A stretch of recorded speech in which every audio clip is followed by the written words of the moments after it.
Ibrahim Traoré a pris une décision majeure qui marque un tournant dans l'économie du Burkina Faso. À partir de maintenant, toutes les entreprises générant plus de 5 milliards de francs CFA devront établir leur siège social dans le pays. Cette réforme radicale vise à garder les profits au sein du pays et à les réinvestir dans l'économie locale. Mais quel est l'impact réel de cette loi sur la vie quotidienne des Burkinabés? Comment cela affectera-t-il les jeunes, les entreprises et les infrastructures du pays? Ce changement pourrait-il être la clé d'une nouvelle ère économique pour le Burkina Faso? La décision d'Ibrahim Traoré d'imposer cette loi audacieuse transforme non seulement l'économie, mais redéfinit également les relations entre les entreprises et la nation. En obligeant les sociétés à établir leur siège au Burkina Faso, le gouvernement s'assure que les bénéfices restent au pays, stimulant ainsi l'économie locale et créant de nouveaux emplois. Mais cette réforme ne se limite pas à la simple création d'emplois. Elle engage un processus de responsabilisation des entreprises, les forçant à participer activement à la croissance et à l'amélioration des infrastructures. Ce changement promet des retombées concrètes pour la population, avec des investissements dans des secteurs cruciaux comme l'éducation, la santé et les transports. La question est désormais de savoir si cette réforme pourra effectivement transformer la société burkinabé en offrant des opportunités réelles aux jeunes et aux petites entreprises. Le Burkina Faso pourrait-il réellement devenir un modèle de souveraineté économique en Afrique, où la richesse générée reste localement et profite directement aux citoyens? Ibrahim Traoré a récemment fait une annonce qui a choqué le monde économique. Toutes les entreprises générant plus de 5 milliards de francs CFA devront désormais établir leur siège au Burkina Faso. Cette mesure vise à faire en sorte que les profits restent dans le pays et contribuent à son développement. Mais ce changement s'inscrit dans un contexte bien plus large. Le Burkina Faso, riche en ressources naturelles, en particulier en or, a longtemps été exploité par des entreprises étrangères dont les profits ont été envoyés hors du pays, laissant la population locale dans une situation précaire. L'économie du Burkina Faso était dominée par des investissements étrangers qui ne profitaient pas aux citoyens. Les sociétés minières, par exemple, extrayaient de l'or sans partager les bénéfices avec les communautés locales. Le pays recevait seulement de petites taxes et une part minoritaire des profits. Cette situation a créé un déséquilibre profond entre l'exploitation des ressources et le bien-être de la population. Mais avec cette nouvelle loi, Ibrahim Traoré vise à inverser cette dynamique. En instaurant l'obligation de localiser les sièges sociaux dans le pays, Traoré force les entreprises à prendre en compte les besoins locaux. Ces entreprises devront embaucher du personnel burkinabé, investir dans les infrastructures locales et contribuer directement à l'économie nationale. La mesure est accompagnée d'une politique qui permet à l'État de prendre une participation directe dans les projets miniers, assurant ainsi une part équitable des bénéfices pour la nation. Ce changement ne concerne pas seulement les entreprises, mais a également un impact direct sur les jeunes burkinabés. Les opportunités d'emploi dans des secteurs tels que l'ingénierie, la gestion et les services financiers se multiplieront. Les jeunes, qui auparavant voyaient leurs opportunités limitées, peuvent désormais envisager des carrières locales dans des entreprises internationales établies sur leur sol. Cette loi marque un tournant pour la jeunesse du pays en leur offrant des perspectives professionnelles concrètes et durables. Ibrahim Traoré, président du Burkina Faso, se positionne comme le moteur d'une réforme économique majeure qui cherche à redéfinir les relations entre le pays et les grandes entreprises. Dès son arrivée au pouvoir, il a affirmé sa volonté de reprendre le contrôle des ressources naturelles du pays et de favoriser un développement plus équitable. Cette mesure imposant aux entreprises générant plus de 5 milliards de francs CFA de transférer leur siège au Burkina Faso en est un exemple frappant. Traoré met en avant l'idée que l'économie doit être au service de la population et non l'inverse. Le principal impact immédiat de cette décision se fait sentir sur le marché de l'emploi. Le pays voit déjà l'émergence de nouvelles opportunités pour ces jeunes dans des secteurs aussi variés que l'ingénierie, la gestion financière et les services. En obligeant les entreprises à s'installer localement, Traoré garantit que les emplois créés seront accessibles aux Burkinabés. De plus, les entreprises devront investir dans les infrastructures du pays, ce qui contribuera à moderniser des secteurs vitaux comme les transports, l'éducation et la santé. L'un des éléments clés de cette réforme est la responsabilité locale des entreprises. Traoré exige non seulement que les bénéfices restent au pays, mais aussi que les entreprises contribuent activement au développement durable. Cela se traduit par un engagement direct dans la communauté, que ce soit à travers la construction d'infrastructures ou la création de programmes de formation pour les jeunes.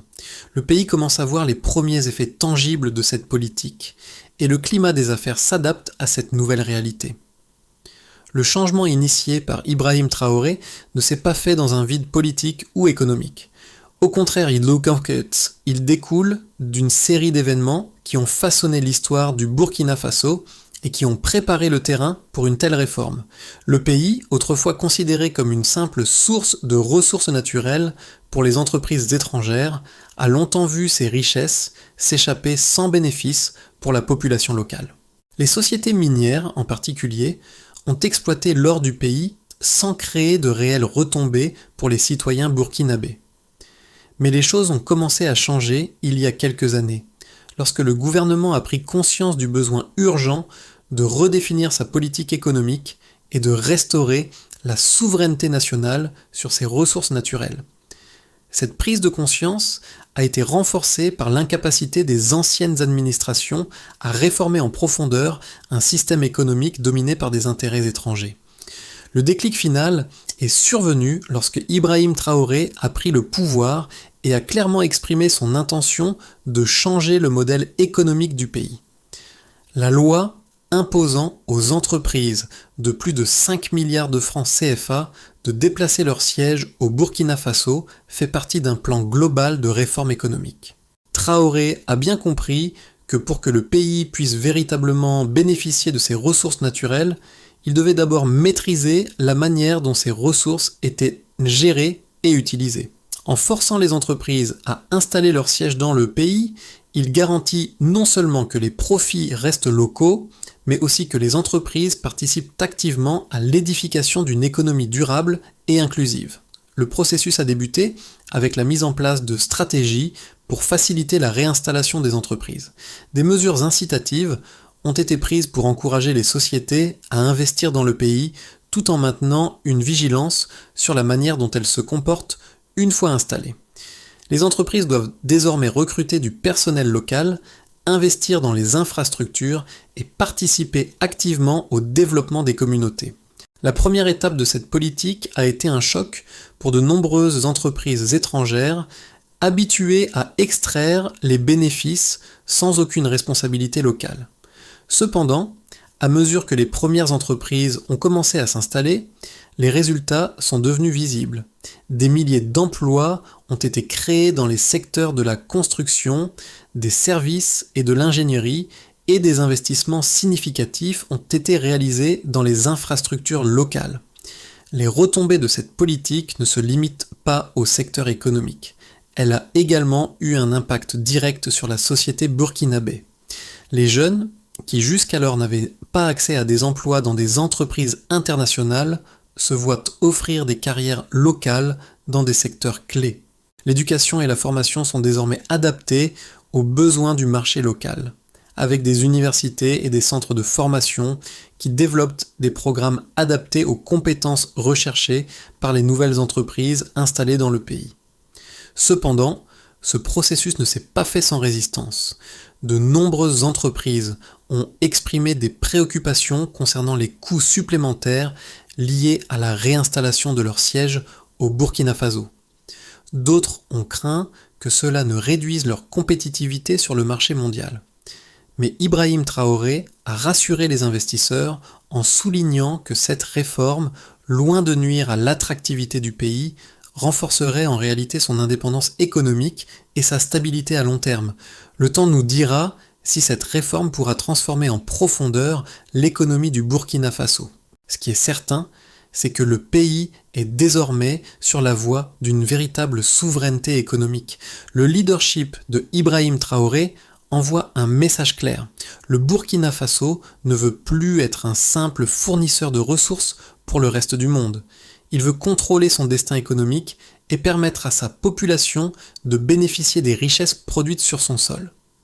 Depuis l'introduction de la loi imposant aux entreprises, générant plus de 5 milliards de francs CFA, de déplacer leur siège au Burkina Faso, plusieurs indicateurs clés montrent des résultats tangibles appuyant les intentions de la réforme.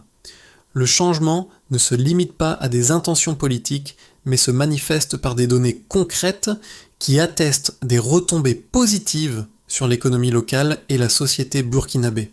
L'un des premiers indicateurs marquants est l'augmentation des investissements directs étrangers, IDE, dans le pays.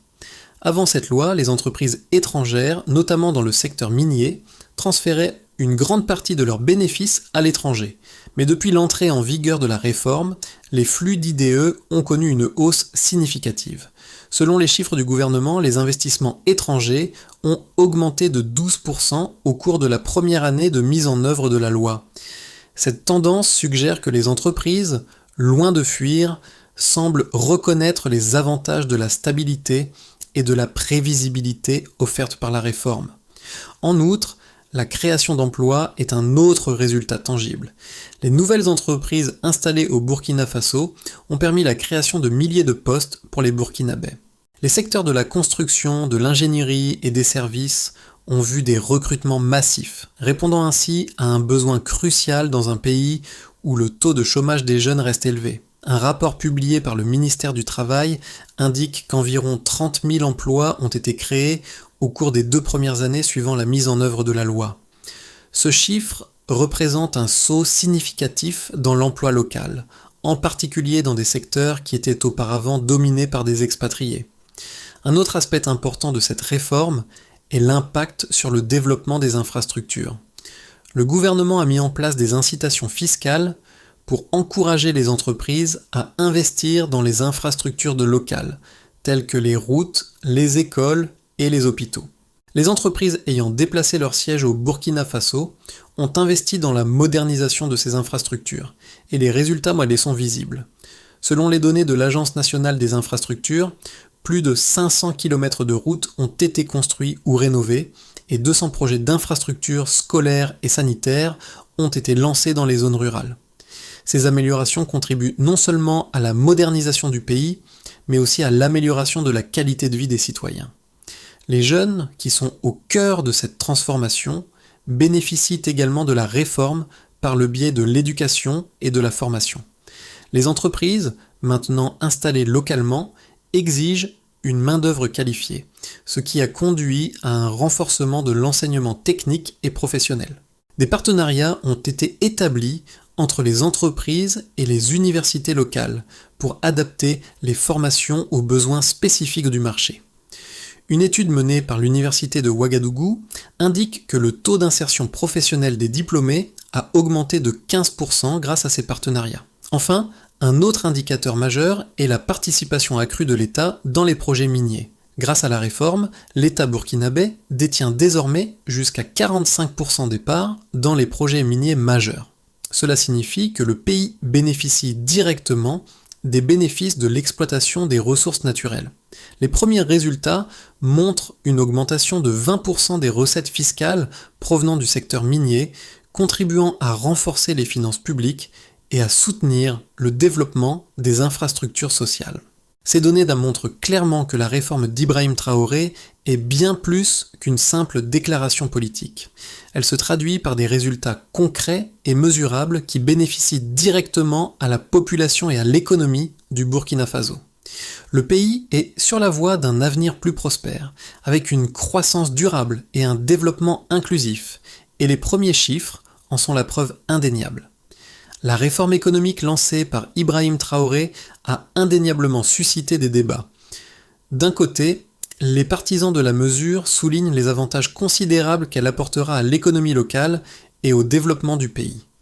D'un autre côté, certains investisseurs et analystes économiques expriment des réserves, estimant que cette politique pourrait nuire à la compétitivité du Burkina Faso, notamment en attirant moins d'investissements étrangers. Cependant, ces deux points de vue peuvent être analysés plus en profondeur pour mieux comprendre les implications à long terme de cette réforme. D'un côté, les défenseurs de la réforme insistent sur l'importance de maintenir les bénéfices générés par les entreprises au sein du pays. En obligeant les multinationales à établir leurs sièges sociaux au Burkina Faso, Ibrahim Traoré impose un modèle de souveraineté économique qui permet à la nation de bénéficier des richesses produites localement. Ce modèle s'inspire des principes de développement durable, où les ressources naturelles et économiques ne sont plus extraites sans retour tangible pour la population. En conséquence, les bénéfices de l'exploitation minière et d'autres secteurs clés resteront au Burkina Faso, permettant des investissements directs dans des infrastructures vitales et une redistribution équitable des richesses. De plus, la création d'emplois locaux dans des secteurs tels que l'ingénierie, la construction et la gestion des entreprises internationales favorise la montée en compétences des jeunes burkinabés, contribuant à un développement économique inclusif et à la réduction du chômage. D'un autre côté, certains investisseurs expriment des craintes légitimes concernant les coûts supplémentaires que cette réforme pourrait entraîner. Ils soulignent que la réinstallation des sièges sociaux et l'obligation d'embaucher localement peuvent accroître les dépenses des entreprises, réduisant ainsi leur compétitivité sur le marché mondial. De plus, la contrainte d'avoir une présence physique au Burkina Faso pourrait décourager certaines entreprises de s'implanter, particulièrement celles qui privilégient des structures plus légères ou des arrangements de gestion à distance. Il existe également des préoccupations concernant l'incertitude sur la stabilité de cette politique à long terme, ce qui pourrait inciter les entreprises à hésiter avant de prendre des décisions d'investissement majeures. Cependant, bien que ces préoccupations soient valables à court terme, l'approfondissement du modèle de souveraineté économique offre des avantages considérables à long terme.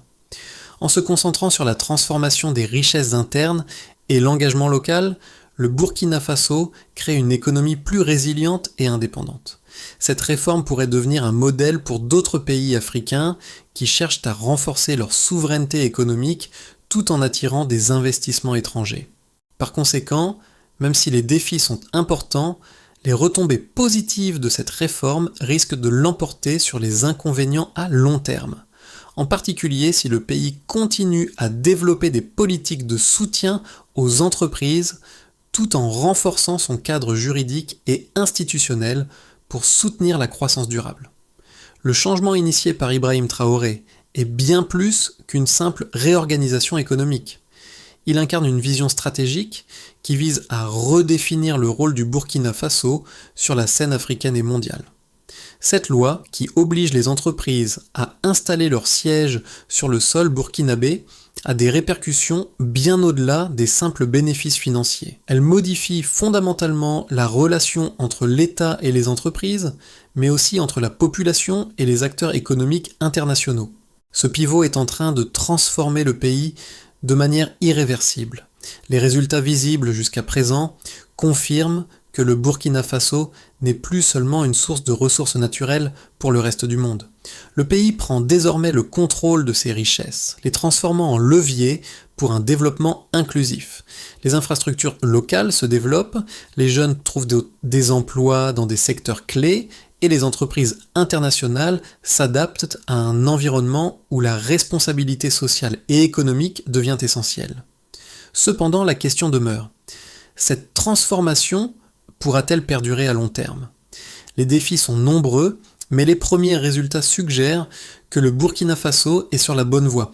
L'impact de la réforme d'Ibrahim Traoré se fait sentir dans plusieurs domaines et ses conséquences concrètes pour la population burkinabé deviennent de plus en plus évidentes. La décision d'imposer aux entreprises de plus de 5 milliards de francs CFA de transférer leur siège au Burkina Faso a non seulement modifié l'économie du pays, mais a également amélioré la vie quotidienne des citoyens. Pour les jeunes, cette réforme a ouvert des perspectives professionnelles qu'ils n'avaient pas imaginées auparavant. Les entreprises installées localement sont désormais tenues d'embaucher du personnel burkinabé, ce qui a entraîné la création de milliers d'emplois.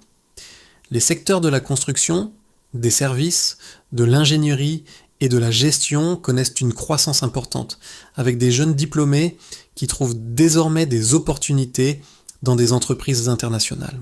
Cette évolution est d'autant plus marquante que ces postes étaient souvent réservés à des expatriés, mais la nouvelle loi garantit que les Burkinabés, en particulier les jeunes, peuvent désormais participer activement au développement de leur propre pays. Les bénéfices ne se limitent pas à la création d'emplois. Le pays bénéficie également d'un investissement massif dans les infrastructures locales. Les nouvelles entreprises installées ont investi dans la modernisation des routes, des écoles et des hôpitaux, apportant des améliorations visibles dans la vie quotidienne des citoyens. Par exemple, plus de 500 km de routes ont été rénovées, facilitant la circulation et l'accès aux régions rurales. De plus, la construction de nouvelles écoles et centres de santé contribue à améliorer l'accès à l'éducation et aux soins de santé, deux secteurs essentiels pour le bien-être de la population. L'économie locale connaît également un essor grâce à la création de nouvelles opportunités pour les petites entreprises locales. Celles-ci bénéficient directement des investissements réalisés par les entreprises étrangères installées sur le territoire. Des contrats sont attribués à des fournisseurs locaux, ce qui renforce le tissu économique national et permet aux petites entreprises d'évoluer dans un environnement plus favorable. Le secteur de l'approvisionnement et de la logistique est particulièrement dynamique, avec des entreprises locales qui se voient confier des contrats de fourniture et de services pour les nouvelles installations. Les effets positifs de cette réforme ne sont pas seulement visibles dans les grandes villes. Les régions rurales commencent elles aussi à voir les bienfaits des investissements dans les infrastructures, notamment grâce à la construction de nouvelles routes qui facilitent les échanges commerciaux et l'accès au marché. La distribution des richesses est plus équitable, et les populations qui étaient autrefois exclues des bénéfices de l'exploitation des ressources naturelles commencent à en ressentir les effets positifs. Cependant, cette transformation n'est pas sans défi.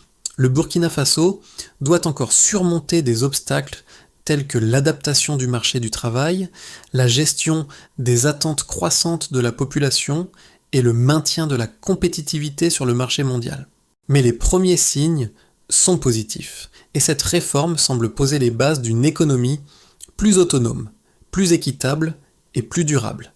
L'avenir du Burkina Faso, après la mise en œuvre de la loi imposant aux entreprises de plus de 5 milliards de francs CFA de transférer leur siège dans le pays, pourrait se dessiner de plusieurs manières. Les scénarios envisagés pour les 6 à 12 prochains mois varient, mais tous reposent sur des éléments clés: l'adaptation des entreprises, les réactions des investisseurs et les impacts sur l'économie locale. Voici 3 scénarios possibles. Dans un scénario de base, la réforme se déroule comme prévu, avec une adaptation progressive des entreprises à la nouvelle législation. Bien que certaines entreprises hésitent au départ, la majorité commence à réorganiser leur structure pour s'installer au Burkina Faso. L'économie locale bénéficie de cette réorganisation avec des emplois créés et des investissements dans les infrastructures. Les jeunes trouvent des opportunités professionnelles dans des secteurs tels que l'ingénierie, la finance et la gestion. Le pays commence à percevoir une augmentation significative des recettes fiscales, renforçant ses finances publiques.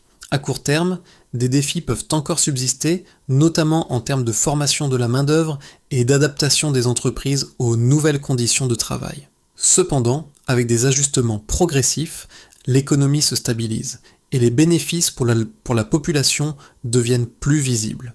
Dans un scénario optimiste, si le gouvernement parvient à soutenir les petites entreprises locales et à améliorer les infrastructures à un rythme rapide, l'adoption de la loi pourrait s'accélérer et inspirer d'autres secteurs à s'impliquer davantage. Dans ce scénario, les entreprises s'installent rapidement et le pays connaît un afflux massif d'investissements.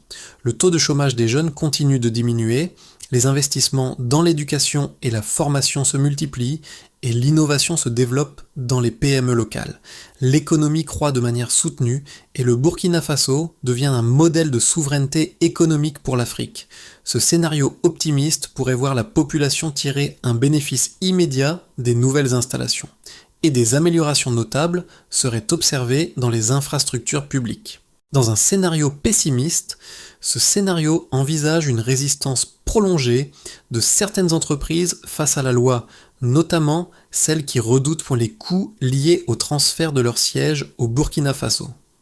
Certaines pourraient décider de réduire leurs investissements, retardant l'implantation de leur siège ou même de quitter le pays.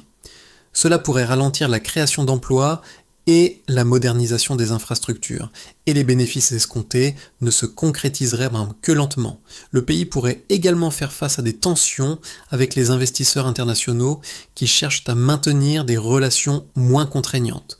Le taux de chômage, bien que réduit, pourrait stagner à un niveau élevé, et les attentes de la population pourraient dépasser les capacités du gouvernement à fournir des résultats immédiats. Pour maximiser les chances de succès, Ibrahim Traoré et son gouvernement devront poursuivre une communication claire avec les investisseurs, soutenir activement les PME locales et maintenir un environnement stable et prévisible pour les entreprises. La mise en place de structures de soutien à l'innovation et à la formation des jeunes sera essentielle pour garantir que les bénéfices économiques de cette réforme profitent à long terme à toute la population. Ibrahim Traoré, par sa réforme économique audacieuse, a fait naître un nouveau modèle pour l'Afrique, où les pays peuvent reprendre le contrôle de leurs ressources et transformer leur économie pour le bien de leurs citoyens. Mais ce n'est pas seulement une question de chiffres et de politique. C'est une question de transformation humaine, de dignité et de responsabilité partagée. Le Burkina Faso se trouve à un moment charnière. La jeunesse, longtemps exclue des opportunités offertes par les grandes entreprises étrangères, voit aujourd'hui un avenir plus prometteur. Les entreprises, en s'installant au Burkina Faso, ouvrent des portes pour des milliers de jeunes burkinabés qui peuvent désormais envisager des carrières dans des secteurs qu'ils n'auraient jamais imaginés accessibles. Les nouvelles entreprises créent des emplois, mais elles permettent également aux jeunes de développer des compétences dans des environnements professionnels sophistiqués. Cela renforce la confiance de la population, car les opportunités économiques ne sont plus perçues comme étant réservées à l'extérieur du pays. Les petites et moyennes entreprises locales, longtemps marginalisées, trouvent également leur place dans ce nouveau modèle. La loi de Traoré ne concerne pas seulement les multinationales, mais aussi les petits acteurs économiques qui bénéficient de la réorganisation des chaînes d'approvisionnement. Ces petites entreprises, par leur contribution locale, deviennent des piliers du développement national. Pour la population en général, les retombées sont visibles. Les routes, les écoles et les hôpitaux bénéficient directement des investissements réalisés par les entreprises installées dans le pays. Cela transforme l'expérience quotidienne des citoyens qui voient les bénéfices de ces investissements dans leur vie de tous les jours. Les infrastructures s'améliorent, la qualité de l'éducation augmente et les soins de santé deviennent plus accessibles. Ce n'est pas juste une réforme économique, c'est un changement radical qui touche la vie de chaque citoyen, du plus jeune au plus âgé. C'est un appel à la participation de tous pour construire un avenir plus équitable et prospère. La réforme économique initiée par Ibrahim Traoré, bien qu'ambitieuse, nécessite un suivi rigoureux et une mise en œuvre stratégique pour garantir ses résultats à long terme. Le Burkina Faso est sur une trajectoire prometteuse, mais plusieurs étapes doivent être franchies pour assurer une transformation durable et inclusive. Voici les étapes clés pour garantir que cette réforme ne soit pas simplement une mesure ponctuelle, mais un véritable moteur de changement pour le pays. La première étape porte sur le renforcement de l'infrastructure institutionnelle. Le gouvernement doit continuer à renforcer les institutions locales pour garantir que les entreprises respectent les nouvelles obligations. Cela inclut l'amélioration des services administratifs et l'instauration de mécanismes de suivi clairs pour surveiller les investissements étrangers et les retombées locales. Il est également crucial d'assurer que les autorités locales ont les compétences et les ressources nécessaires pour gérer la croissance rapide de l'économie. La deuxième étape porte sur le soutien aux PME locales. Les petites et moyennes entreprises, PME, doivent être soutenues pour qu'elles puissent tirer parti des opportunités offertes par la réforme. Des programmes de financement et de formation doivent être mis en place pour aider ces entreprises à se développer et à répondre aux besoins des nouvelles entreprises multinationales installées au Burkina Faso. L'intégration des PME locales dans les chaînes d'approvisionnement des entreprises internationales sera essentielle pour maximiser l'impact économique de cette réforme. La troisième étape porte sur la formation et l'éducation. Le gouvernement doit investir massivement dans la formation des jeunes burkinabés pour qu'ils puissent répondre aux exigences du marché du travail. Cela passe par l'adaptation des programmes scolaires et universitaires aux secteurs en croissance, tels que l'ingénierie, la finance et la gestion. La collaboration entre les entreprises et les institutions éducatives est primordiale pour garantir que la main-d'œuvre locale soit bien préparée aux opportunités créées par cette réforme. La quatrième étape porte sur le suivi et l'évaluation. Une évaluation régulière des impacts de la réforme est indispensable pour ajuster les politiques en fonction des résultats. Cela permettra de corriger les éventuels dysfonctionnements et d'assurer que les retombées économiques et sociales profitent effectivement à toute la population. Le gouvernement devra aussi encourager une plus grande transparence et rendre compte de l'utilisation des ressources générées par les nouvelles installations. Ibrahim Traoré, par sa réforme économique, a non seulement redéfini la manière dont les entreprises doivent opérer au Burkina Faso, mais a également ravivé un sentiment de fierté nationale. Il a montré que le pays peut reprendre le contrôle de son destin en transformant ses ressources naturelles en un levier de développement durable. Cette loi va au-delà de la simple redistribution des richesses. Elle symbolise une nouvelle ère où les citoyens burkinabés, des jeunes aux adultes, peuvent enfin espérer bénéficier des fruits de leur propre travail et de leurs ressources. Les premières étapes de cette transformation sont déjà visibles. Des emplois locaux créés, des infrastructures modernisées et une économie qui commence à se redresser grâce à un système plus transparent et responsable. C'est un moment crucial pour le Burkina Faso, où chaque décision prise a des répercussions directes sur la vie quotidienne des citoyens. Ce changement radical, impulsé par Ibrahim Traoré, nous montre que la véritable souveraineté économique ne réside pas seulement dans l'exploitation des ressources, mais dans leur gestion locale et leur redistribution équitable. Le pays est désormais sur une voie de croissance qui pourrait inspirer d'autres nations africaines à suivre un modèle similaire. Le Burkina Faso se trouve à un tournant décisif de son histoire, et chaque citoyen a un rôle à jouer dans cette transformation. La réforme impulsée par Ibrahim Traoré est une invitation à tous, des jeunes aux entrepreneurs, à participer activement à la construction d'un avenir plus juste et plus prospère pour le pays. Que vous soyez étudiant, professionnel ou citoyen, votre contribution est essentielle pour soutenir ce mouvement de transformation. Les entreprises, les PME locales et les jeunes doivent saisir les opportunités offertes par cette réforme pour se former, innover et contribuer à la croissance économique. Cela ne se limite pas à la mise en place de sièges sociaux, mais à un engagement collectif pour faire du Burkina Faso un modèle de souveraineté économique en Afrique. Alors, comment pouvez-vous participer à ce changement ? Formez-vous, soutenez les initiatives locales ou impliquez-vous dans les projets communautaires. Chaque action compte pour créer un Burkina Faso où la prospérité est partagée par tous. Nous avons la chance de vivre cette transformation ensemble. Participez à ce processus et découvrez comment vous pouvez contribuer à la construction d'un avenir meilleur pour tous.